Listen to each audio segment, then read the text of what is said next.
Hi friends, welcome to Siri baby vlogs. అందరికీ good morning and have a nice day. నేను ఈరోజు Flipkart and Meesho నుంచి కొన్ని నెక్ సెట్స్ అయితే చూపిస్తాను. ఫస్ట్ వన్ వచ్చేసి సిల్వర్ నెక్ జ్యువెలరీ సెట్, ఇది 356 రూపీస్ పడింది. అండ్ సెకండ్ వన్ వచ్చేసి గోల్డ్ కలర్ చోకరు విత్ బుట్ట కమ్మలతో వచ్చాయి. Green and red colour stone కాంబినేషన్లో వచ్చింది ఫ్రెండ్స్, చాలా బాగుంది. నేనైతే ఇది శారీ మ్యాచింగ్ కొన్నాను. ఏ శారీకైనా పర్ఫెక్ట్గా మ్యాచ్ అవుతుంది, వెడ్డింగ్కి చాలా బాగుంటుంది. నెక్స్ట్ వన్ వచ్చేసి peacock type neck set with peacock type ear rings వచ్చాయి. ఇది చాలా సింపుల్గా చాలా బాగుంది ఫ్రెండ్స్. నేను అన్నీ యూస్ చేసిన తర్వాతే చెప్తున్నాను, ఆ క్వాలిటీ కూడా చాలా బాగా వచ్చింది.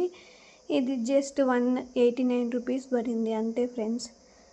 ఫ్లిప్కార్ట్ అండ్ మీషోలో మనం ఈజీగా వితిన్ 500 లోపల మంచి సెట్స్ అయితే కొనుక్కోవచ్చు ఫ్రెండ్స్. అండ్ నెక్స్ట్ వన్ వచ్చేసి ఇది వైట్ అండ్ గోల్డ్ కలర్ కాంబినేషన్లో వచ్చింది. డ్రెస్ లైక్ చాలా బాగుంటుంది. ఇది రీసెంట్గానే మ్యారేజ్ కొన్నా ఫ్రెండ్స్. ఇది 189 రూపీస్ అండ్ ఇది నా మ్యారేజ్ కొన్న సెట్ ఫ్రెండ్స్. మొత్తం 300 రూపీస్ పడింది. ఇంకొక చైన్ ఎక్కడో మిస్ అయింది. Please subscribe my channel and encourage my channel.